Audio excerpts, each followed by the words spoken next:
Alright ji, so let's start now. हमने exchange rate systems कर लिए थे और अब ये हमारा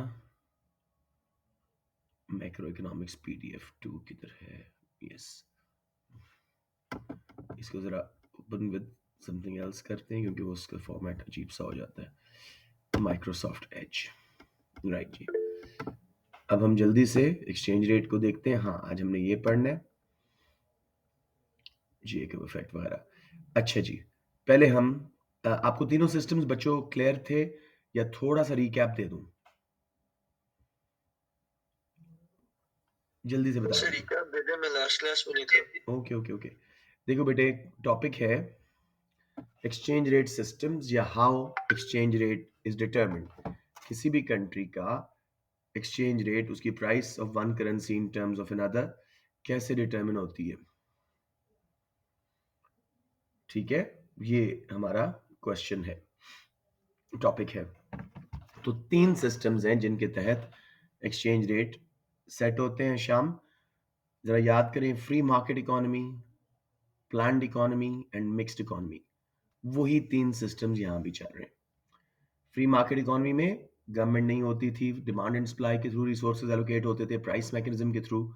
इधर भी वही हो रहा है। देखो, free floating exchange rates is when demand and supply of currency in foreign exchange market determines the rate of currency and there is no government intervention. Hisham, बात समझ आ गई? खुद ही, जैसे जी आजकल पाकिस्तान ने किया हुआ है। ठीक है, खुद ही डिमांड एंड सप्लाई के थ्रू। आपको थोड़ा सा पिछले फैक्टर्स पढ़ने होंगे, वो आईसी के, उनके थ्रू डिटरमिन हो रही होती है, इंटरेस्ट रेट्स, इन्फ्लेशन रेट्स वगैरह के थ्रू। जबकि फिक्स्ड एक्सचेंज रेट क्या है? गवर्नमेंट जो है एक पर्टिकुलर रेट पे करेंसी को फिक्स करना चाह रही है। उनको पसंद आ गया कोई exchange rate, let's say 150 rupees for dollar, उनको लगा कि ये बेस्ट है, तो उसको वो वहां पे रखेंगे। इसके लिए दो मेजर टूल्स हैं हमारे पास और कई माइनर टूल्स हैं जो हम बाद में पढ़ेंगे। मेजर टूल्स क्या हैं जी? Foreign exchange reserves. गवर्नमेंट के पास डॉलर, पाउंड, यूरोज, मार्क वगैरह में कई डिफरेंट करेंसीज के रिजर्व्स पड़े होते हैं। अगर लोकल करेंसी बेटे डेप्रीशिएट हो रही हो तो रिजर्व्स को बेचा जाता है और लोकल करेंसी को खरीदा जाता है। उससे लोकल करेंसी की डिमांड बढ़ती है, एक्सचेंज रेट वापस ऊपर फिक्स के ऊपर लेके आ जाते हैं। समझ आ रहा है श्याम? जी सर। सिंपली एक्सचेंज रेट को प्रोडक्ट ट्रीट करो, करेंसीज को एज अ प्रोडक्ट ट्रीट करो। फिर जी, जब उसको नीचे लाना होता है, अपनी करेंसी को बेचते हैं और फॉरेन एक्सचेंज रिजर्व्स खरीदते हैं। रूपी हम बेचेंगे और उससे फॉरेन एक्सचेंज रिजर्व खरीदेंगे, डॉलर वगैरह। उससे डोमेस्टिक करेंसी की supply world foreign exchange market में बढ़ जाएगी और वो वापस नीचे आ जाएगी। तो जब भी ये ऊपर नीचे होगी, हम एक्सचेंज फॉरेन एक्सचेंज रिजर्व्स को यूज करके इसको वापस फिक्स्ड एक्सचेंज रेट पे लाएंगे। Clear on that? Ji okay. Sir. Note देखिएगा, जब गवर्नमेंट एक्सचेंज रेट को चेंज करती है तो उसको हम डीवैल्यूएशन, यानी नीचे लाने को डीवैल्यूएशन बोलते हैं और ऊपर लाने को रीवैल्यूएशन। जबकि जब डिमांड सप्लाई के थ्रू फ्री फ्लोट में हो रहा होता है तो उसको हम डेप्रीसिएशन, अप्रिसिएशन बोलते हैं। बस वर्ड टर्म का फर्क है, ताकि पता लगे गवर्नमेंट की इंटरवेंशन से हुआ था या जनरली हुआ था। Any questions here, anyone? Okay जी, दूसरा था इंटरेस्ट रेट। ये हम पीछे पढ़ के आए थे, मैं वहीं से दिखा देता हूं। ये देखें, इंटरेस्ट रेट जब करेंसी नीचे जा रही है from the fixed exchange rate तो हम अपना इंटरेस्ट रेट बढ़ा देंगे। जैसे मैंने यहाँ पे लिखा, if Pakistan interest rate is greater than other countries, hot money will flow into Pakistani banks. आपने पाकिस्तान नहीं लिखना, इनटू डोमेस्टिक कंट्रीज बैंक्स। उससे हमारे रुपये की डिमांड बढ़ेगी, वो अप्रिशिएट होगा। फिर इसी तरह लोकल लोग भी अपने बैंक्स में सेव करेंगे, बाहर के बैंक्स में नहीं ले जाएंगे। अच्छा इंटरेस्ट है यहाँ पे, तो करेंसी की सप्लाई गिरेगी। डिमांड बढ़ने से, सप्लाई गिरने से एक्सचेंज रेट ऊपर आ जाएगा। हिशाम, क्लियर हो गई बात? जी सर। हॉट मनी होती है बेटे फालतू पैसा, स्पेकुलेटर्स के पास जो होता है। वो दुनिया में शेयर्स में भी इन्वेस्ट करते हैं, करेंसीज में भी, और जहां अच्छा इंटरेस्ट रेट मिल रहा हो वहां भी शॉर्ट टर्म के लिए गेन करने के लिए रख देते हैं। आप मुझे बताइएगा इसका उल्टा, कि अगर हमारी करेंसी फिक्स्ड एक्सचेंज रेट से नीचे जा रही है, हमने उसको रीवैल्यू करना है, सॉरी, ऊपर जा रही है, हमने उसको डीवैल्यू करना है, तो आप एक्सचेंज रेट, इंटरेस्ट रेट को क्या करोगे बेटे?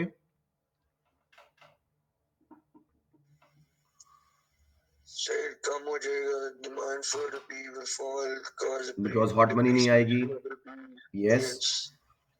और पाकिस्तानी लोग लोग भी ट्रांसफर शेयर नहीं करेंगे डोमेस्टिक बैंक्स में, बहुत अच्छे बाहर सेव करेंगे, उससे रुपये की सप्लाई बढ़ जाएगी, तो एक्सचेंज रेट सप्लाई बढ़ जाएगी। हाँ डिवैल्यू हो जाएगा। शाबाश, वेरी क्विक पिकअप। सब बच्चों को क्लियर हो गया बेटे, फिक्स्ड एंड फ्री फ्लोट? खामोश रहिएगा अगर क्लियर हो गया है। अब हम चलते हैं, यही दो टूल्स यूज होंगे जी बेटे, सॉरी,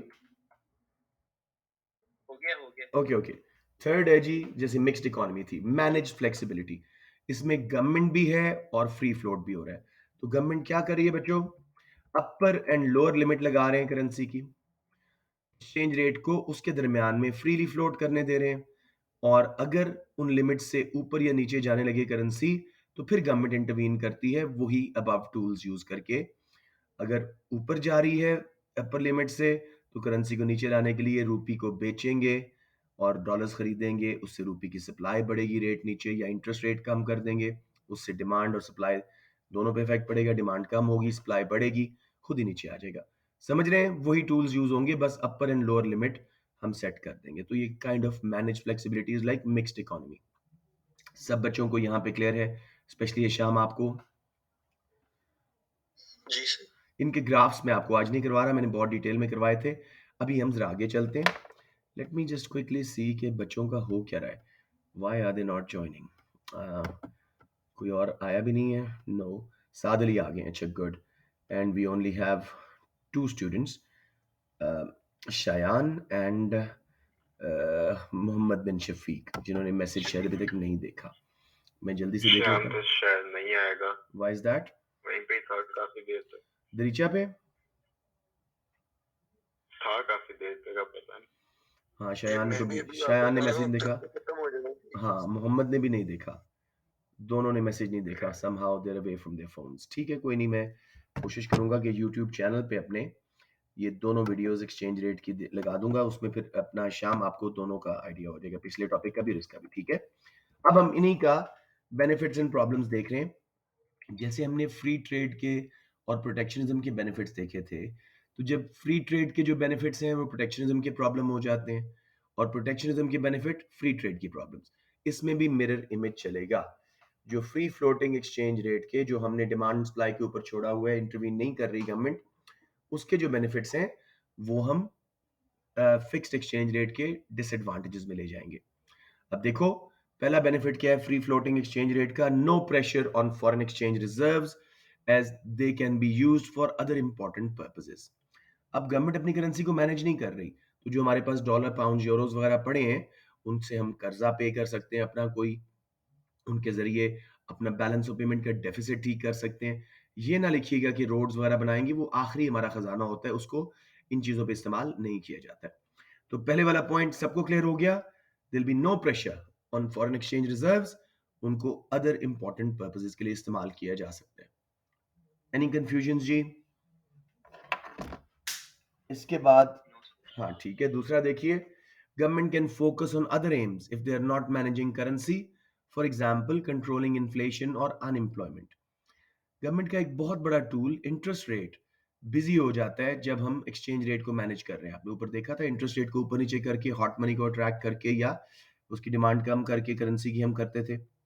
तो अगर गवर्नमेंट एक्सचेंज रेट्स मैनेज नहीं कर रही, तो इंटरेस्ट रेट चेंज करके महंगाई को, अनएम्प्लॉयमेंट वगैरह को कंट्रोल कर सकते हैं अपनी मॉनेटरी पॉलिसी के थ्रू।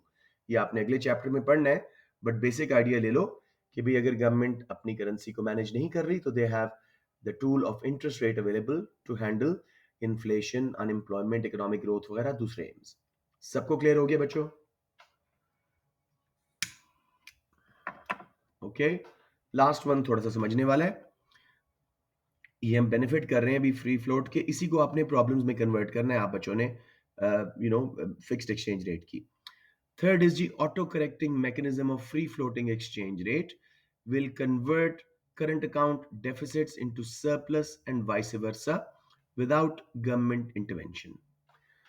Government's intervention के बगैर खुद ही हमारा जो x माइनस एम है, एक्सपोर्ट्स इंपोर्ट्स का बैलेंस, करंट अकाउंट, अगर डेफिसिट हुआ तो खुद ही सरप्लस में कन्वर्ट होगा, और सरप्लस हुआ तो खुद ही डेफिसिट में कन्वर्ट होगा, क्योंकि हमने करेंसी को मैनेज नहीं किया। क्यों? तसल्ली से समझें। अगर हमारा एक्सचेंज रेट डेफिसिट हुआ है लेट्स से अदीब, तो हमारी एक्सपोर्ट्स की डिमांड क्या होगी, ज़्यादा या कम? अगर हमारा करंट अकाउंट डेफिसिट हुआ है, तो हमारी करेंसी की डिमांड पे क्या असर आएगा? पहले सोचें एक्सपोर्ट्स के through. Sir current account deficit हुआ है तो यानी इंपोर्ट्स ज्यादा हुई हैं, और एक्सपोर्ट्स कम हुई हैं। तो इससे हाँ यानी हमारी जो एक्सचेंज रेट है वो हमारी करेंसी एप्रिशिएट होगी, महंगी क्यों? लगेगी। बिकॉज़ एक्सपोर्ट्स की डिमांड कम है, करेंसी की डिमांड कम है। इंपोर्ट्स की डिमांड ज़्यादा है, करेंसी की सप्लाई ज़्यादा है to buy them. Both factors will हाँ कॉज़ ठीक है। हाँ, डिवैल्यूएशन नहीं, इसको हम डेप्रिसिएशन बोलेंगे, ऑटोमैटिक है ना? डेप्रिशिएट हो जाएगी करेंसी। अब डेप्रिशिएटेड करेंसी के बाद हुसैन मुझे बताइए आपकी एक्सपोर्ट्स की प्राइस पे क्या असर पड़ेगा और उनकी डिमांड पे क्या असर पड़ेगा? कंट्री की करेंसी नीचे चली जाए, डेप्रिशिएट हो जाए, एक्सपोर्ट्स क्या हो जाती है मेरा बेटा? एक्सपोर्ट्स की डिमांड बढ़ जाती है क्योंकि वो और सस्ती हो जाती हैं, ठीक है ना, बाहर वालों के लिए। हो जाती और इंपोर्ट्स है हमें वालों कैसी की सस्ती। लगेंगी? इंपोर्ट हमें महंगी लगेगी तो उसकी डिमांड गिर जाएगी। तो ऑटोमैटिकली हमारा करंट अकाउंट डेफिसिट से सरप्लस में गया। समझ आ गया ना? एक्स माइनस एम खुद ही सरप्लस में चला जाएगा। क्लियर हो रहा है मेरे बच्चे? कुछ यहाँ ग्लिच लग रहा है। हुसैन क्लियर हुआ? यस सर हो जी गया। सर। जी। अब जब सरप्लस होगा तो करेंसी अप्रिशिएट हो जाएगी, फिर उसकी वजह से एक्सपोर्ट्स महंगी, इंपोर्ट सस्ती, फिर डेफिसिट। ये ऑटो करेक्टिंग मैकेनिज्म होता रहेगा without even government intervention. Economics में हर चीज का ऑटो करेक्ट है। जैसे हमारी बॉडी में है, अगर हमने आज ज्यादा खा लिया है, बहुत बोझल हो गई तबीयत, थोड़ी देर बाद वो हजम होके हम ठीक हो जाते हैं। आज बुखार हुआ है, कल बॉडी की इम्यूनिटी फाइट करती है, वापस ठीक हो जाते हैं। तो अगर गवर्नमेंट इंटरवीन ना भी करे तो ऑटोमेटिक स्टेबलाइजर्स हैं, लेकिन गवर्नमेंट्स डरती हैं कि ज्यादा अरसा ऐसा ना हो तो इंटरवीन करती हैं। अब जी मैं आपको लोगों को बता रहा हूँ, let's see how you do it. मनान शामी पहले वाले को फ्री फ्लोटिंग एक्सचेंज का जो बेनिफिट था, no pressure on foreign exchange reserves, इसको प्रॉब्लम में कन्वर्ट करो जब हम एक्सचेंज रेट को फिक्स कर रहे होते हैं, मैनेज कर रहे होते हैं।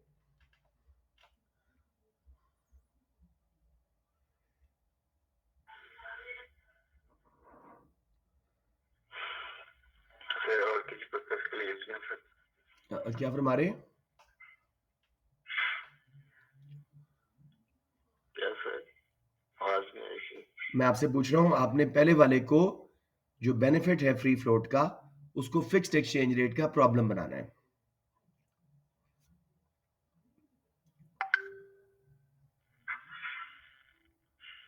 मनान कैन यू हियर मी बेटे? फॉरेन एक्सचेंज रिजर्व्स पे प्रेशर होता है। ये तो प्रॉब्लम है ना। बेनिफिट कैसे बनेगा ये? जब हम सर ये बेनिफिट है ना। हाँ सॉरी सॉरी, आप सही बोल रहे थे, फिक्स्ड एक्सचेंज रेट का वो प्रॉब्लम बन जाएगा। फॉरेन एक्सचेंज रेट पे प्रेशर आएगा, वो डिप्लीट होना शुरू हो जाएंगे, उनके दूसरे इंपॉर्टेंट पर्पसेस के लिए हम यूज नहीं कर सकेंगे। सो मनान राइट, सही समझ आ गया बेटे सबको? Yes sir. Okay. Hisham second one आप कन्वर्ट करें। अगर हम करेंसी मैनेज नहीं कर रहे तो ये जो फ्री फ्लोट का बेनिफिट है वो कैसे प्रॉब्लम बन जाएगा फिक्स्ड एक्सचेंज रेट का? So government cannot focus on other aims if they are not managing currency. If they are managing currency, Or they are, yes. Yes ठीक है, मसलन इन्फ्लेशन, अनएम्प्लॉयमेंट वगैरह, क्योंकि इंटरेस्ट रेट का tool अब free हो गया। राइट हिशाम, बात समझ आ रही है या वैसे वर्ड चेंज किए? ये समझ आ गया। यस। लास्ट वन अदीब आप कर दो। क्या मसला होगा अगर हम अपनी करेंसी को मैनेज कर रहे हैं?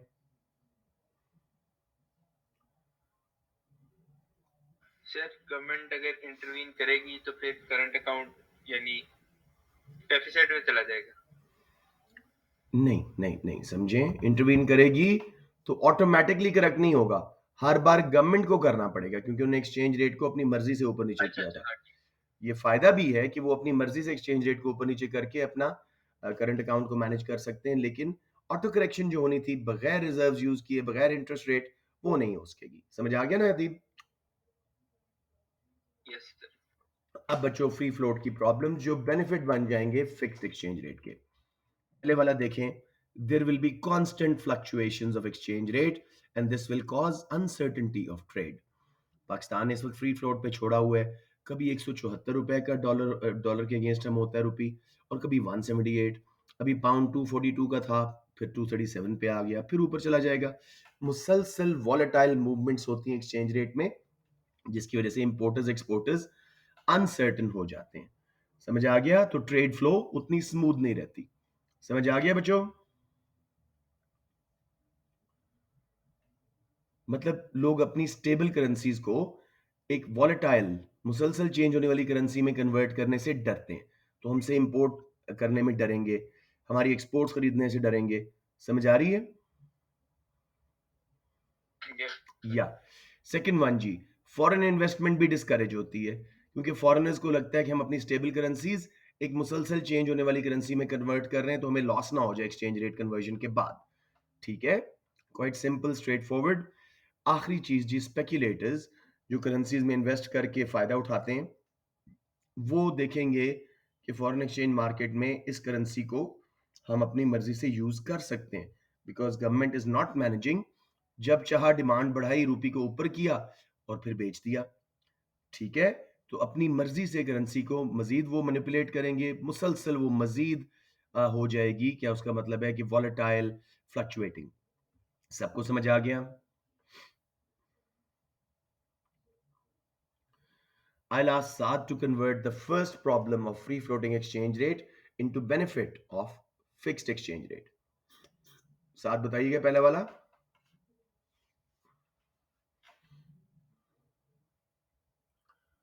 सात क्लास में है बच्चों? सर फिजिकली है, क्या क्या क्या? माइक नॉट वर्किंग वो कह रहे हैं। अच्छा चलिए, आप बता दें मुझे, अदीब आप बता दें, अगर हम फिक्स करते हैं तो क्या फायदा होगा? सर फ्लक्चुएशन नहीं होगी, सर्टेनिटी आ जाएगी। यानी trade yes, trade flow smooth हो जाएंगी, लोग डरेंगे नहीं हमारी करेंसी में कन्वर्ट करने से, सर्टेनिटी आ जाएगी। हुसैन, बट सेकंड वाला जो प्रॉब्लम है, फॉरेन इन्वेस्टमेंट जो नहीं आ रही थी, लोग डर रहे थे अनस्टेबल करेंसी में कन्वर्ट करने से, वो कैसे बेनिफिट बन जाएगा जब हम फिक्स करेंगे एक्सचेंज रेट को? इन्वेस्टमेंट्स आने लगेगी, हमारी करेंसी की वैल्यू बढ़ जाएगी अगर वो स्टेबल हो जाती है। स्टेबल हो जाएगी ना करेंसी, तो लोग इन्वेस्ट करते डरेंगे नहीं, वैल्यू ना बढ़ाना, बिकॉज वो खुद एक अच्छी चीज नहीं है। समझ रहे हैं ना?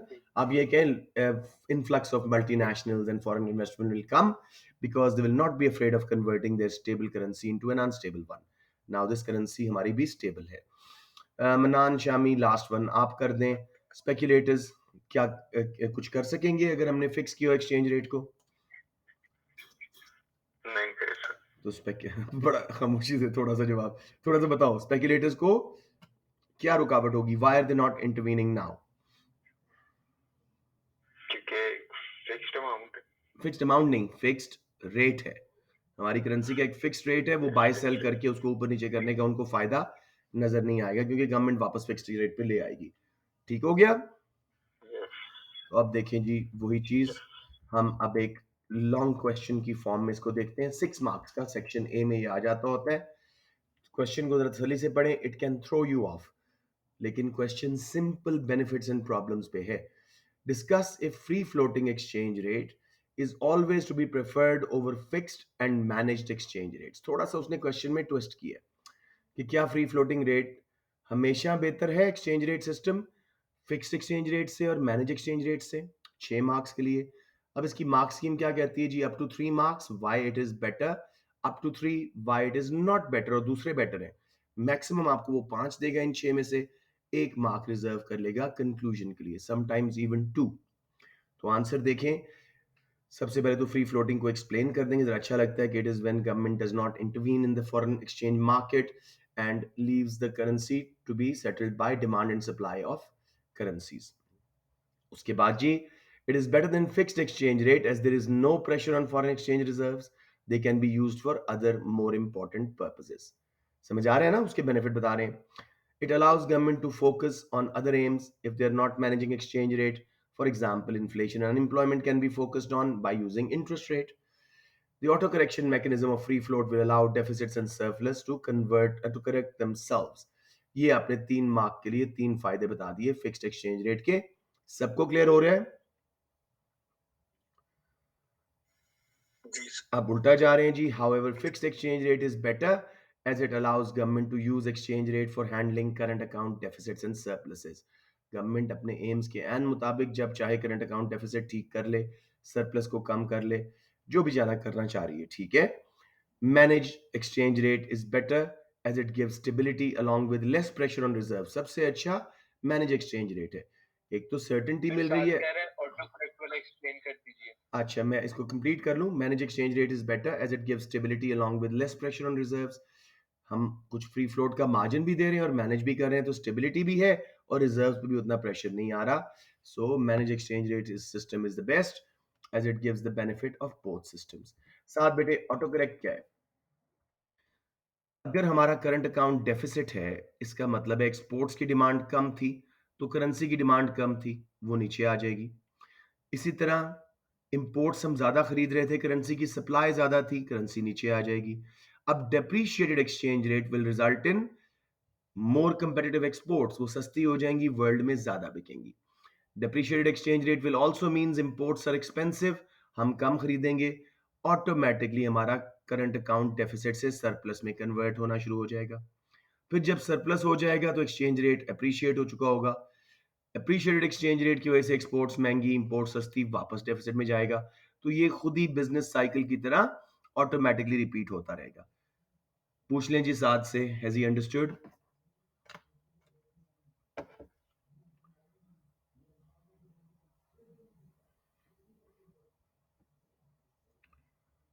Yes sir. Okay, wonderful. ये क्वेश्चन में कोई प्रॉब्लम बचे? थोड़ा सा ऑड क्वेश्चन था, इसलिए मैंने यहां करवा दिया। If you have any concerns ask me please. Okay, let's move on to J curve effect. ये थोड़ा सा मुश्किल है, इसको तसल्ली से समझिएगा। इट्स थोड़ा सा एडवांस कॉन्सेप्ट है। बेसिकली अब उन्होंने A2 में कर दिया बिकॉज ऑफ इट्स टफनेस, लेकिन आप लोगों को अभी हमने पढ़ना है और अगले साल ही रिपीट हो जाएगा ऑटोमेटिकली आपका, क्योंकि वो A2 में अब आ चुका है। लेट्स सी जी, जे कर्व इफेक्ट क्या कहता है कि करेंसी अप्रिशिएट हो या डेप्रिशिएट हो, या मुल्क में इन्फ्लेशन है, डिफ्लेशन है, जिसकी वजह से हमारी एक्सपोर्ट्स इंपोर्ट्स की प्राइस पे फर्क पड़ रहा है, तो करंट अकाउंट का बैलेंस जो है, एक्सपोर्ट्स माइनस इंपोर्ट का बैलेंस, वो डिफरेंटली रिएक्ट करता है शॉर्ट रन में और लॉन्ग रन में। ठीक है, अब तसल्ली से बात समझें। हम बात करते हैं पहले डिप्रिसिएशन की। हमारी करेंसी जी डिप्रिशिएट हुई, ऑटोमेटिकली एक्सपोर्ट प्राइसेस गिरेंगी, इंपोर्ट प्राइसेस बढ़ेंगी। असूलन हमारी एक्सपोर्ट्स की डिमांड बढ़नी चाहिए और इंपोर्ट्स की डिमांड गिरनी चाहिए, वो महंगी हो गई थी, करंट अकाउंट को स्ट्रेट अवे सरप्लस में जाना चाहिए। लेकिन ये काम शॉर्ट रन में नहीं होता। उसकी वजह क्या है? Price elasticity of demand for exports and imports tends to be inelastic in short run due to signed contracts for exports and imports.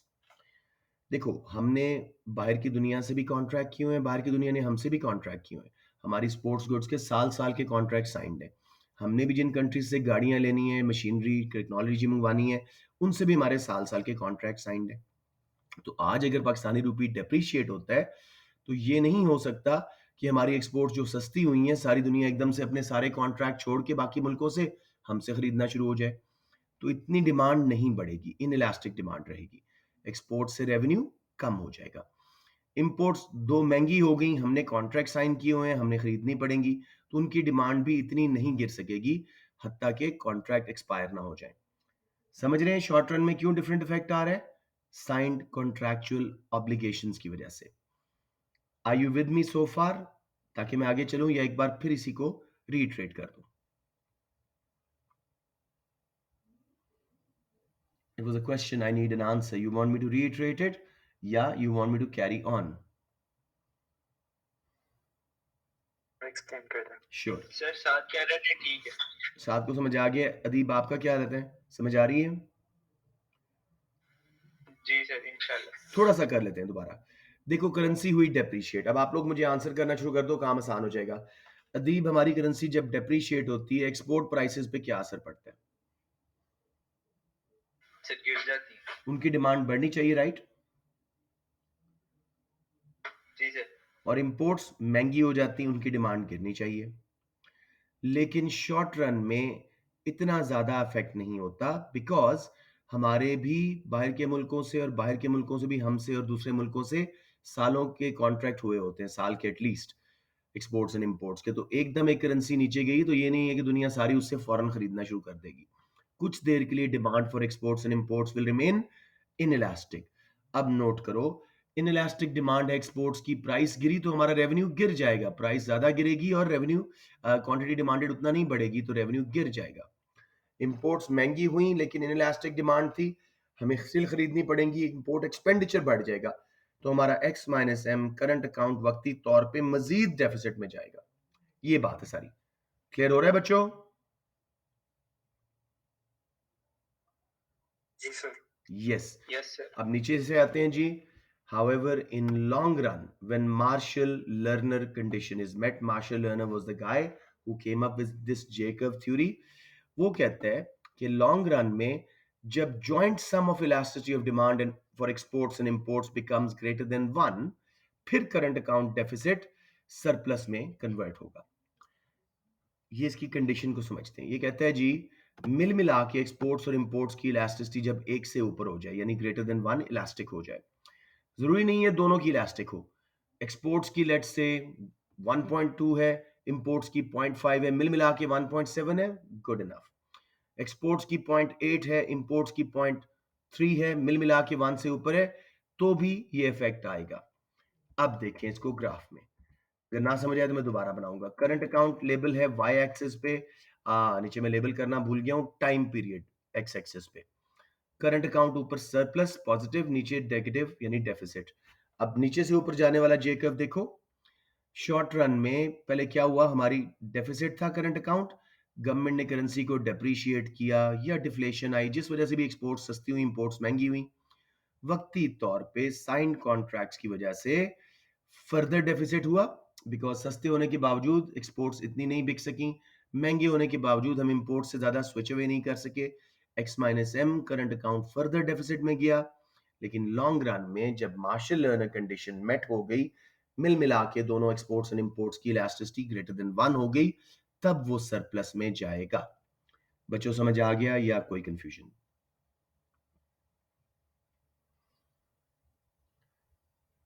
नहीं आया, नहीं आया समझ? सात को भी नहीं आया। Okay good, let's go to making it brand new graph. इसलिए वजह मैं पूछ रहा था, अच्छी बात है आप लोग बड़े ऑनेस्ट होके बता रहे हो। ओके जी, कितना एक समझ आया? 60% 50% तक आ रहा है कि नहीं? थ्योरी समझ आ गई थी? तकरीबन। चले, let's now make it again to get the idea properly. अब आपने क्या याद रखना है? सबसे पहले मैं आपको इसकी लेबलिंग करके दिखाऊं।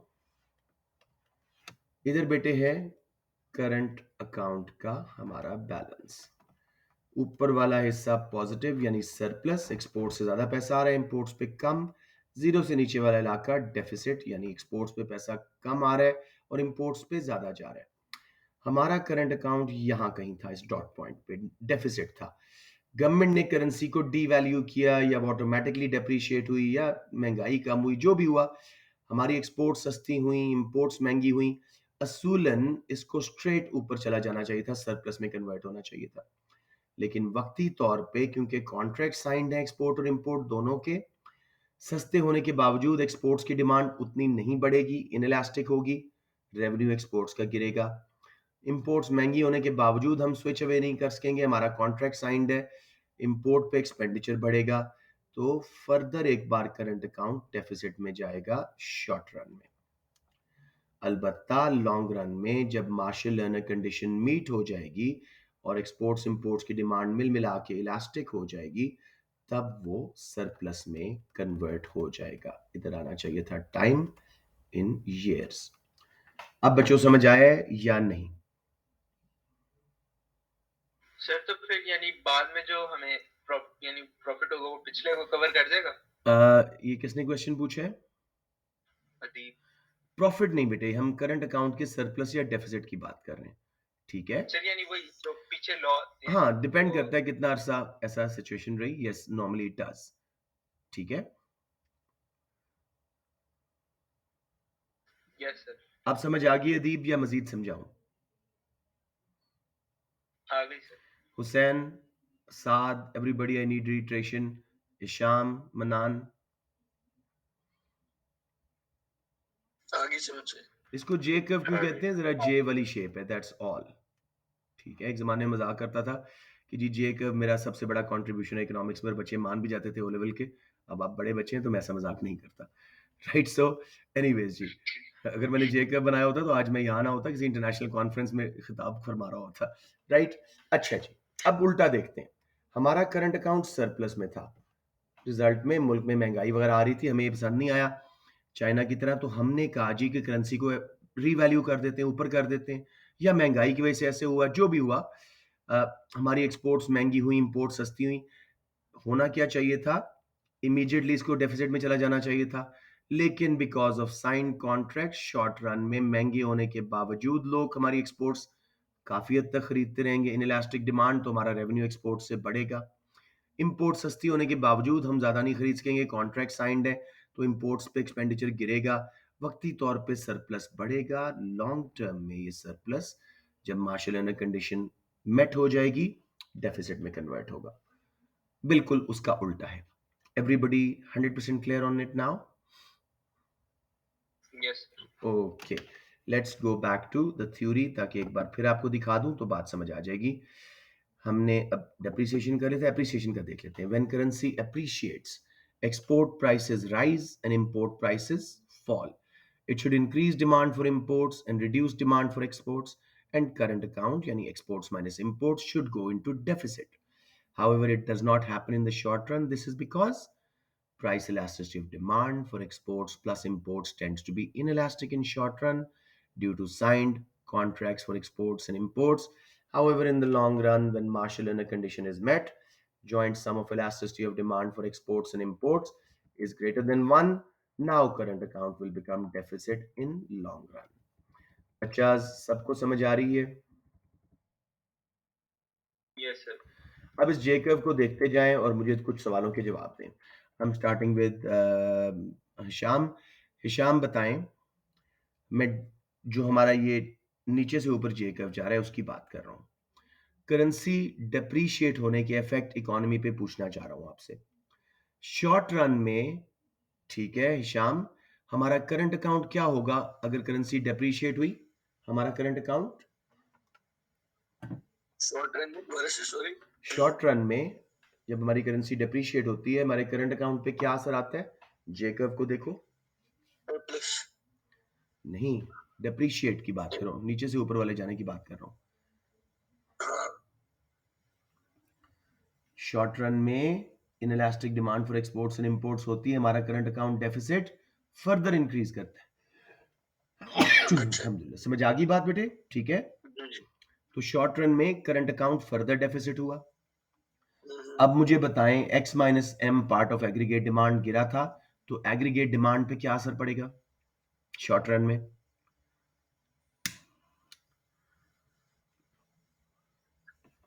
एग्रीगेट डिमांड चार चीजों से मिलकर बनती है ना, C plus I plus G plus exports minus X imports. Minus. तो हाँ। एग्रीगेट डिमांड पे क्या असर पड़ेगा शॉर्ट रन में अगर करेंसी डेप्रीशिएट हो? करेंसी डिप्रिशिएट होगी, हमारी एक्सपोर्ट्स बढ़ गई ओए ओए ओए तो ओए ओए ओए, बढ़ेगा। ये समझा रहा हूं बेटे, जे कब समझा रहा हूं। शॉर्ट रन लॉन्ग रन को अलग करो, दोबारा सुन लो। करेंसी डेप्रीशिएट हुई, असूलन ये डेफिसिट सरप्लस में कन्वर्ट होना चाहिए था, लेकिन थोड़े अरसे के लिए because of sine contracts demand exports imports की इनइलास्टिक है, तो फर्दर डेफिसिट में जाएगा। एक्स माइनस एम गिरेगा तो एग्रीगेट डिमांड भी गिरेगी बेटे। समझ आ रही है शॉर्ट रन? हाँ। ओके, आई गेट मनान शामी ऑन बोर्ड। मनान शामी, मुझे बताएं शॉर्ट रन में जब करेंसी डेप्रीशिएट होती है तो करंट अकाउंट डेफिसिट पे क्या असर पड़ता है? करंट अकाउंट डेफिसिट हो जाता है। मजीद डेफिसिट हो जाता है। एग्रीगेट डिमांड पे क्या असर पड़ता है? गिर जाती है। बिल्कुल सही है। अनएम्प्लॉयमेंट पे क्या असर पड़ता है जब एग्रीगेट डिमांड गिरती है? ज्यादा हो जाती है। लिविंग स्टैंडर्ड्स पे क्या असर पड़ता है? लिविंग स्टैंडर्ड्स लो हो जाते। अच्छा, वेरी गुड, अभी तक बिल्कुल सही जा रहे हैं। अदीब, आप मुझे बताएं, अब शॉर्ट रन लॉन्ग रन का सीन नहीं है, कॉस्ट पुश इन्फ्लेशन पे क्या असर पड़ता है जब हमारी करेंसी डेप्रिशिएट करती है? सर कॉस्ट पुश इन्फ्लेशन तब होती है ना जब एग्रीगेट डिमांड बढ़ नहीं जाती है और नहीं सप्लाई बढ़ नहीं नहीं नहीं, वो डिमांड पुल इन्फ्लेशन है। कॉस्ट पुश जब इन्फ्लेशन जब कॉस्ट ऑफ प्रोडक्शन बढ़ने से एग्रीगेट सप्लाई कम हाँ होती, ठीक है। अब डेप्रिशिएट हुई करेंसी, इंपोर्टेड रॉ मटेरियल्स पे सोचो क्या असर पड़ेगा और कॉस्ट पुश इन्फ्लेशन पे क्या असर पड़ेगा। सर इम्पोर्टेड रॉ मटेरियल्स हमें महंगे लगेंगे। और कॉस्ट ऑफ प्रोडक्शन बढ़ेगी, एग्रीगेट जी सप्लाई सर। कम, कॉस्ट पुश इन्फ्लेशन आएगी, और ये शॉर्ट रन लॉन्ग रन दोनों में रहेगा क्योंकि करेंसी डेप्रिशिएट हुई थी। समझ आ गया? यस अब हिशाम काफी हद तक क्लियर होगी इस डिस्कशन में बात। Yes, sir. अब मुझे बताएं लॉन्ग रन में हमारा करंट अकाउंट डेफिसिट से क्या हो जाएगा जब इलास्टिक हो जाएगी डिमांड एक्सपोर्ट्स इंपोर्ट्स की? सरप्लस। एग्रीगेट डिमांड पे क्या असर पड़ेगा? एक्स माइनस एम का इंजेक्शन की वजह से। अनएम्प्लॉयमेंट पे क्या असर पड़ेगा? कम हो जाएगी, जीडीपी पे क्या असर पड़ेगा? बढ़ जाएगी, बढ़ जाएगी। Very good. और कॉस्ट पुश इन्फ्लेशन पे सोच समझ के। कम हो जाएगी, कम नहीं हो जी, हमारी करेंसी डेप्रिशिएटेड है। Cost push inflation short run long run दोनों में रहेगी। ठीक हो गया? Yes. Very good. हुसैन आप मुझे बताओ डिमांड पुल इन्फ्लेशन जब हमारा करंट अकाउंट शॉर्ट रन में डेफिसिट बढ़ेगा, एक्स माइनस एम गिरेगा, एग्रीगेट डिमांड पे असर सोचो और डिमांड पुल इन्फ्लेशन पे असर सोचो, शॉर्ट रन में और फिर लॉन्ग रन में। शॉर्ट रन में एग्रीगेट डिमांड हमारी गिर जाएगी, और demand pull inflation? Demand pull inflation भी गिर जाएगी। Very good. और लॉन्ग रन में जब सरप्लस हो जाएगा तो एक्स माइनस एम में इंजेक्शन आने से demand pull inflation. I am waiting for you to complete it. Injection आने से डिमांड पुल इन्फ्लेशन बढ़ जाएगी। वेरी गुड, शाबाश। सब बच्चों को समझ आ गया? Yes sir. अब उल्टा चलते हैं। I like Saad to type it. Saad, current account हमारा सरप्लस में था, शॉर्ट रन में करेंसी अप्रिशिएट हुई या गवर्नमेंट ने रीवैल्यू की या इन्फ्लेशन की वजह से हमारी एक्सपोर्ट्स महंगी इंपोर्ट सस्ती हुई। ईच केस शॉर्ट रन में करंट अकाउंट सरप्लस पे क्या असर पड़ेगा? साद। बढ़ जाएगा, बढ़ जाएगा। करंट अकाउंट सरप्लस बढ़ने से एग्रीगेट डिमांड पे क्या असर पड़ेगा शॉर्ट रन में? वो बढ़ जाएगी, अनएम्प्लॉयमेंट पे क्या असर पड़ेगा? कम हो जाएगी, और जीडीपी इकोनॉमिक ग्रोथ? जीडीपी बढ़ जाएगा। बढ़ जाएगा। बेसिकली इस वक्त डिमांड पुल इन्फ्लेशन आ जाएगी, अलबत्ता cost push inflation short run long run दोनों में कम हो जाएगी। करेंसी ऊपर चली गई थी, इंपोर्टेड रॉ मटेरियल सस्ते हो गए। समझ आ गया बच्चों? उल्टा हो रहा है, दिमाग तो उल्टा नहीं हो रहा। समझ आ रही है बच्चों? ओके। सो लॉन्ग रन में जब करंट अकाउंट डेफिसिट में कन्वर्ट होगा उस वक्त एग्रीगेट डिमांड गिरेगी, डिमांड पुल इन्फ्लेशन गिरेगी, अनएम्प्लॉयमेंट बढ़ेगी, जीडीपी गिरेगा, और cost push inflation still come रहेगी बिकॉज करेंसी अप्रिशिएटेड थी। Everybody totally clear on effects on economy through exchange rate depreciation and appreciation, short run long run concepts? Yes. इसको मेरे बच्चों please Imran Latif के नोट से, मैं इसमें पेज दिखाता हूं आपको, पेज 91 टू 94 बुक 2 मैं आपको फॉरवर्ड कर देता हूं इमरान लतीफ वाली, उस पे देख लेना इफेक्ट्स ऑफ डेप्रिसिएशन या devaluation appreciation revaluation on economy from book 2 page 91 to 94, ताकि आपको टोटली क्लियर हो जाए। क्लियर हो गया बच्चों?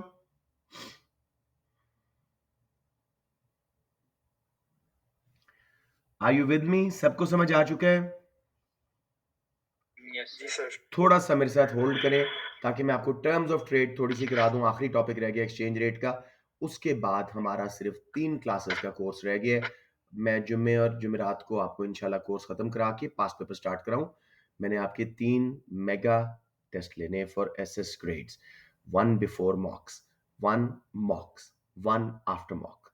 अनफॉर्चुनेटली हमें ये करना पड़ेगा, इस बहाने आपकी तैयारी भी बड़ी अच्छी हो जाएगी सीआईज की।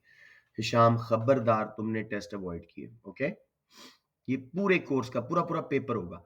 मैंने रिसर्च की है, वो जो मैं करवा रहा था छोटे टेस्ट, उनसे एसएस ग्रेड्स बनाना बहुत मुश्किल हो रहा है, मुझे पूरा पूरा पेपर आपको करवाना पड़ेगा। So what I can do is I will give you a range of papers जो खुद करवाए हुए होंगे, उनमें से एक आएगा मिक्स होके, 2-3 पेपर्स का आप बड़े आराम से कर लोगे. Okay, I want you to perform very well in these assessed grades exams as well as your mocks for your CI preparation as well. ठीक है बच्चों, are you with me in the same spirit? Sir ना भी हो तो करना ही जी पड़ेगा. Sir. करें मेरे बेटा, करें, हिम्मत करें इस पर. आप लोग सारे ए ग्रेडर लग रहे हो मुझे. I am telling you, Hisham included, Hussain included, all of you are A graders. थोड़ी सी हिम्मत चाहिए बस इस वक्त. ये लास्ट 2 months मन मारो, हिम्मत करो एंड बी. एक टाइम है मोटिवेशन का, ये मोटिवेशन ज्यादा डिसिप्लिन का टाइम अब आ गया. शाम specially I am addressing you. आप सुबह जरा नींद में होते हो. Be very fresh in the morning. आधा घंटा पहले उठो, थोड़ी सी वॉक करनी है, जॉग करनी है, वो करो. You such a fit young man. Why should you be sleepy in the morning? I am not sleepy at the age of 50. You should not be sleepy at the age of 17-18. सही है ना? सुबह सुबह fresh हो के आओ मेरे बच्चे, फौजी बन के आओ. ये लास्ट 2 months में मैं कहता हूँ बच्चों, मोटिवेशन को रखो बैगेट में, कहीं पैक करके, और डिसिप्लिन को आगे ले आओ. Be like a military person right now. Okay, जरा असर नहीं आया शाम के ऊपर मेरी बातों का. ओके, लेट्स सी जी. टर्म्स ऑफ ट्रेड थोड़ा सा इंटरेस्टिंग सा टॉपिक है, थोड़ा सा कॉन्वल्यूटेड है, कंफ्यूज करता है बच्चों को. अगर तसल्ली से मेरे साथ चलोगे कोई कंफ्यूजन नहीं होगी इंशाल्लाह. What are terms of trade? Terms means, मैं पंजाबी का वर्ड बोलता हूँ वारा. कोई चीज खरीद रहे हो, अगर सस्ती मिल रही है तो वारा अच्छा है. जो चीज बेच रहे हो महंगी बिक रही है तो वारा बुरा है. ठीक है. So it is the relative price of exports and imports in index form. असल प्राइसेस को हम इंडेक्स नंबर्स में कन्वर्ट करके, जैसे वो सीपीआई में किया था ना इन्फ्लेशन के लिए, वही टेक्निक्स यूज करके, वो हमने बनानी नहीं है टर्म्स ऑफ ट्रेड की इंडेक्स, लेकिन समझनी है बस थोड़ी सी. So it's the relative price of exports and imports in index form. इसका फॉर्मूला क्या है जी? एक्सपोर्ट प्राइस इंडेक्स ऊपर आएगी, इंपोर्ट प्राइस इंडेक्स नीचे आएगी, उसको मल्टीप्लाई करेंगे 100 से, ये हमारी टर्म्स ऑफ ट्रेड कैलकुलेट हो जाएंगी. अगेन, हम जो एक्सपोर्ट कर रहे हैं, बाहर के मुल्कों में बेच रहे हैं, उनकी रिलेटिव प्राइस को कंपेयर कर रहे हैं जो हम खरीद रहे हैं इंपोर्ट्स, उसके साथ इंडेक्स फॉर्म में. फॉर्मूला है एक्सपोर्ट प्राइस इंडेक्स ऊपर divided by import price index नीचे इनटू 100. बेस ईयर में तमाम इंडेक्सेस 100 होती हैं, तो 100 ओवर 100 इंटू 100 जब करोगे आंसर 100 होगा. अब एक कैलकुलेशन समझो. एग्जाम्पल जी, एक्सपोर्ट प्राइसेस इंक्रीज हुई 20% से बेस ईयर के बाद, और इंपोर्ट प्राइसेस फॉल हुई बाय 10%. अब 100 से एक्सपोर्ट प्राइस इंडेक्स ऊपर वाला फिगर जंप करके 120 पे चला गया, और इंपोर्ट प्राइस इंडेक्स 100 से जंप डाउन करके 90 पे आ गया. जब कैलकुलेट किया 120 ओवर 90 इंटू 100, 133.33. हमारी टर्म्स ऑफ ट्रेड 100 से 33.33% हमारे फेवर में आ गई हैं, इंप्रूव हो गई हैं. समझ आ गया बच्चों इस बात का सारा? कोई कंफ्यूजन यहां पे? ओके. अब एमसीक्यूज का कॉन्सेप्ट है जी, इसको समझें. अगर टर्म्स ऑफ ट्रेड 100 से ऊपर है तो मींस फेवरेबल, हमारी एवरेज एक्सपोर्ट प्राइसेस ज्यादा है इंपोर्ट से. प्लीज इकोनॉमी पे असर ना देखना कि उससे तो एक्सपोर्ट्स की डिमांड गिर जाएगी, इंपोर्ट सस्ती, नहीं, उस पर नहीं जाना. हमने सिर्फ देखना है टर्म्स ऑफ ट्रेड पे, अब अपने वारे पे असर देखना है. तो अगर 100 से ऊपर है मींस रिलेटिवली हमारी एक्सपोर्ट्स महंगी हैं इंपोर्ट से, हमारे फेवर में सौदा हो रहा है. और टर्म्स ऑफ ट्रेड 100 से नीचे हैं तो अनफेवरेबल. ये बात समझ आई बच्चों? मेरे बच्चे किधर गए? अच्छा ठीक है जी, मैं देख लूं कि गायब तो नहीं हो गए मेरे बच्चे. नहीं, सारे हैं माशाल्लाह. चलें जी, अब हम बात करते हैं. 106 पे हमारी टर्म्स ऑफ ट्रेड थी और 104 पे आ गई. स्टिल फेवरेबल हैं, लेकिन डिट्यूरिएट हुई हैं, वर्सन हुई हैं. पहले से हमारी एक्सपोर्ट्स रिलेटिवली कम एक्सपेंसिव हैं कंपेयर टू इंपोर्ट्स. ठीक हो गया? ये बात समझ आ रही है? फेवरेबल स्टिल हैं लेकिन डिट्यूरिएट हो रही हैं. ओके. अगर टर्म्स ऑफ ट्रेड 96 से फॉर एग्जांपल 98 पे गई, स्टिल अनफेवरेबल है, 100 से नीचे है लेकिन इंप्रूव हुई है. ऑल क्लियर बच्चों? कोई सवाल यहां पे? ओके. अब मैं एक सीरीज ऑफ क्वेश्चंस कर रहा हूं, बिल्कुल रैपिड फायर राउंड की तरह, आंसर करते जाइएगा. हम स्टार्टिंग विद अदीब. अदीब मुझे बताइए, हमारी एक्सपोर्ट्स महंगी हो रही हैं और इंपोर्ट सस्ती हो रही हैं, टर्म्स ऑफ ट्रेड क्या होंगी, इंप्रूव या वर्सन? आपने फेवरेबल अनफेवरेबल नहीं कहना, बिकॉज मैं इंडेक्स नंबर नहीं दे रहा. हमारी एक्सपोर्ट्स बेटे महंगी हो रही हैं और इंपोर्ट सस्ती हो रही हैं. Terms of trade are increase हो रहा है. इंप्रूव हो रही हैं. बहुत अच्छे. हिशाम, एक्सपोर्ट्स हमारी महंगी हो रही हैं और इंपोर्ट्स की प्राइसेस कांस्टेंट हैं, ना बढ़ रही हैं ना गिर रही हैं. टर्म्स ऑफ ट्रेड विल, हमारी एक्सपोर्ट्स महंगी हो रही हैं, इंपोर्ट्स की प्राइसेस वहीं खड़ी हैं जैसे पिछले साल थी. So what will happen to our terms of trade? Normal. क्या क्या क्या आपने वर्ड बोलना इंप्रूव या वर्सन. बड़ी इंपोर्ट सेम है. इंपोर्ट की प्राइसेस सेम है, एक्सपोर्ट्स महंगी हो रही हैं, तो terms of trade will fall. नहीं, क्यों फॉल करेंगी? कोई वैल्यू डाल के देखो. 100 से एक्सपोर्ट प्राइसेस मैंने कर दी जी 110, इंपोर्ट प्राइसेस 100 ही रखें, आंसर 110 आएगा, इंप्रूवमेंट आएगी. समझ आ गया शाम? जी sir. Okay. Manan Shami, export prices भी बढ़ रही हैं और इंपोर्ट प्राइसेस भी बढ़ रही हैं, but speed of rise of export prices is greater than speed of rise of import prices. दोनों महंगी हो रही हैं लेकिन एक्सपोर्ट ज्यादा स्पीड पे महंगी हो रही है. Terms of trade will improve. Improve, ठीक है, वेरी गुड. हुसैन, हुसैन, दोनों एक्सपोर्ट्स और इंपोर्ट्स की प्राइसेस गिर रही हैं, लेकिन एक्सपोर्ट्स की थोड़ी गिर रही हैं थोड़ी स्पीड पे, इंपोर्ट्स की ज्यादा तेज गिर रही हैं. What will happen to terms of trade? अगर इंपोर्ट्स की दोनों एक्सपोर्ट्स और इंपोर्ट्स सस्ती हो रही हैं, लेकिन एक्सपोर्ट्स रिलेटिवली स्लो सस्ती हो रही हैं और इंपोर्ट्स रिलेटिवली फास्टर नीचे गिर रही हैं उनकी प्राइसेस. तो शाबाश शाबाश, बोले बोले. सही सोच रहे हैं आप.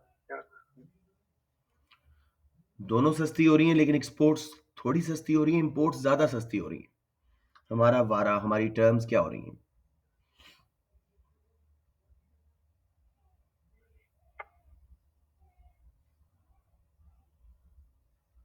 सर पॉजिटिव होंगी. इंप्रूव हो रही हैं, इंप्रूव हो रही हैं. हुसैन, समझ आ गई बात? मैंने डिफरेंट एंगल से इंप्रूव के क्वेश्चन पूछे थे. क्लियर होगी बात? अब हुसैन मैं वापस राउंड आपसे स्टार्ट कर रहा हूं. हमारी एक्सपोर्ट प्राइसेस गिर रही हैं और इंपोर्ट प्राइसेस बढ़ रही हैं. What will happen to terms of trade? Negative. ना नेगेटिव यूज करें ना पॉजिटिव, ना फेवरेबल ना अनफेवरेबल यूज करें. इंप्रूव या वर्सन, इंप्रूव या डिटोरिएटेड. तो हमारी अब वर्सन हो रही है, डिटोरिएट हो रही है. समझ आ गया? सही टर्म यूज करें. हिशाम, मुझे बताएं, एक्सपोर्ट प्राइसेस वहीं खड़ी हैं लेकिन इंपोर्ट्स हमारी जो हैं वो सस्ती हो रही हैं. टर्म्स ऑफ ट्रेड आर क्या हो रही हैं? क्या आपने टर्म बताई थी? Positive. Improve. Improve. Improve. Favourable तो हम नंबर से बता सकते हैं, इंप्रूव हो रही है बस. ठीक है, इंप्रूव वर्सन, ये माइंड में रखिएगा. मनान शामी बेटे, मुझे बताओ, एक्सपोर्ट्स जो हैं उनकी प्राइसेस भी गिर रही हैं, इंपोर्ट्स की प्राइसेस भी गिर रही हैं, ठीक है, लेकिन एक्सपोर्ट प्राइसेस ज्यादा स्पीड से गिर रही हैं. अब क्या होगा? Terms of trade will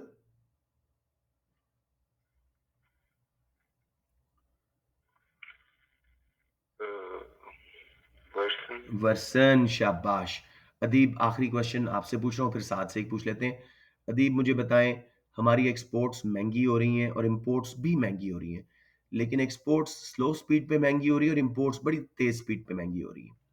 terms of trade will deteriorate या worsen. Very good. I am out of questions actually. साथ, सॉरी, नो क्वेश्चन लेफ्ट. तो वेल डन गाइस. अब थोड़ा सा पढ़ के influences on terms of trade आज की क्लास खत्म करते हैं. रात का टाइम है, आप लोग भी थक चुके होंगे. इन्फ्लुएंसेस या factors affecting terms of trade, इसको आप टीओटी लिख सकते हो एग्जाम में, कैपिटल में. सिर्फ बेटे याद रखिएगा, इकोनॉमी पे अभी असर नहीं देखना, वो हम अगली क्लास में समझ लेंगे. अभी सिर्फ टर्म्स ऑफ ट्रेड पे, relative prices of exports and imports पे असर देखना है.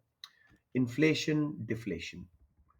अगर हमारे मुल्क में इन्फ्लेशन हमारे ट्रेडिंग पार्टनर कंट्रीज से ज्यादा है, हमारी एक्सपोर्ट्स महंगी हो जाएंगी, इंपोर्ट्स सस्ती. Terms of trade improve. Forget about effect on current account. समझ आ गई? अगर हमारी महंगाई दूसरे मुल्कों से ज्यादा है जिनसे हम ट्रेड कर रहे हैं, तो हमारी एक्सपोर्ट्स महंगी हो जाएंगी, इंपोर्ट्स हमें सस्ती मिलेंगी, हमारी टर्म्स, हमारा वारा बेहतर हो जाएगा. Terms of trade will improve. इसी तरह डिफ्लेशन हो, एक्सपोर्ट्स चीप हो जाएंगी, इंपोर्ट्स महंगी, टर्म्स ऑफ ट्रेड वर्सन हो जाएंगी. जो ब्रैकेट में लिखा हुआ है, for the question mention an offsetting factor, ये मैं बाद में समझाता हूं. नंबर 2 जी, बल्कि आप लोग मुझे बताएं, exchange rate appreciation. Let's say Hisham, exchange rate हमारी अप्रिशिएट हो रही है, what will happen to our price of exports बेटे and price of imports? Exchange rate appreciate हो रही है, प्राइस ऑफ एक्सपोर्ट्स हमारी हमारी करेंसी ऊपर जा रही है, बाहर वालों को हमारी गुड्स कैसी लगेंगी? हमारी जो एक्सपोर्ट्स की प्राइस है कम है, इंपोर्ट्स की ज्यादा है।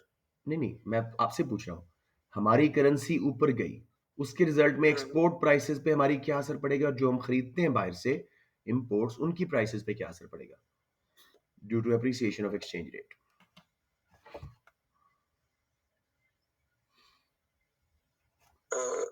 हमारी इंपोर्ट्स एक्सपेंसिव हो गई और एक्सपोर्ट्स अभी रुपी 178 देने पड़ते हैं $1 खरीदने के लिए, कल को सिर्फ 100 रुपीज में $1 आ जाए तो अमेरिकन गुड्स हमें सस्ती लगेंगी मेरे बेटा, हमारी करेंसी ऊपर जा रही है।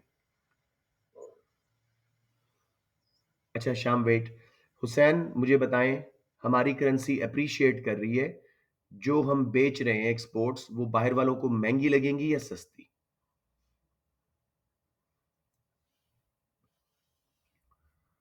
करेंसी अप्रिशिएट हो रही है तो बाहर वालों को हमारी चीजें महंगी लगेगी, महंगी लगेंगी और हमें इंपोर्ट्स सस्ती लगेगी। हमारी टर्म्स ऑफ ट्रेड इंप्रूव होंगी या वर्सन? वर्सन। दोबारा सोचो, नहीं, एक्सपोर्ट्स महंगी हो गई, जो हम बेच रहे हैं महंगा हो गया, जो खरीद रहे हैं इंपोर्ट्स वो सस्ता हो गया, टर्म्स ऑफ ट्रेड इंप्रूव। समझ आ गया बच्चों? Hisham, are you clear? जी जी। Okay, Manan Shami, currency devalue हुई है या डेप्रिशिएट हुई है ऑटोमेटिकली, मुझे बताएं एक्सपोर्ट प्राइसेस पे असर, इंपोर्ट प्राइसेस पे असर और टर्म्स ऑफ ट्रेड पे असर।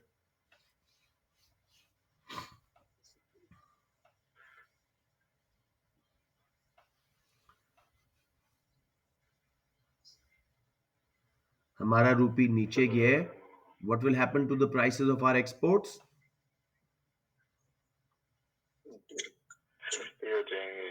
क्या हो जाएंगे? चीप हो जाएंगे। और इंपोर्ट्स हमें क्या लगेंगी? टर्म्स ऑफ ट्रेड क्या हो जाएंगी? Exports cheap, imports expensive. शाबाश, ये देखें बिल्कुल उसका उल्टा हो गया।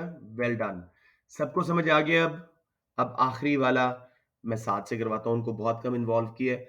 साद, यूज ऑफ प्रोटेक्शनिज्म या फ्री ट्रेड। प्रोटेक्शनिज्म आपको बहुत अच्छी तरह पता है। अगर हम इंपोर्ट्स पे टैरिफ कोटाज लगाते हैं, उनकी प्राइस सोचो क्या हो जाएगी, और एक्सपोर्ट्स को सब्सिडीज देते हैं, उनकी प्राइस सोचो क्या हो जाएगी, और as a result terms of trade पे क्या असर पड़ेगा? Saad, just answer me that. 3 बातें लिखनी है आपने, इंपोर्ट प्राइसेस राइज या फॉल, महंगी हो जाएंगी यस, और एक्सपोर्ट सस्ती हो जाएंगी, जिसकी वजह से terms of trade worsen worsen हो जाएगा। साथ, वेल डन, सबको समझ आया? इतनी क्लैरिटी चाहिए मुझे कॉन्सेप्ट्स में। Hisham, totally there? जी।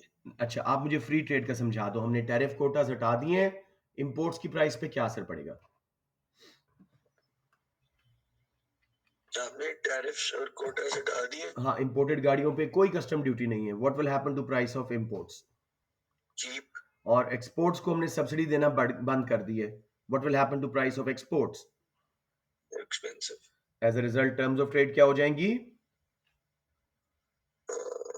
आपके एक मिनट, इंपोर्ट सस्ती, हमारी एक्सपोर्ट्स exports महंगी, expensive एक्सपेंसिव हो जाएंगी ना, सब्सिडीज हटा दी हैं, हमारा तो improve हो जाएगा। इंप्रूव हो जाएगा। इकोनॉमी पे असर नहीं देखना, सिर्फ टर्म्स ऑफ ट्रेड पे रुक जाना है। बच्चों बताओ, एक छोटा सा क्वेश्चन करवा दूं या बस कर दूं आपके थ्रेशोल्ड पे? बस जी बस, ओके ठीक है, हौसला करें। ठीक है जी, मैं आपको इसकी वीडियो रिकॉर्डिंग भेज दूंगा, आप लोग बेशक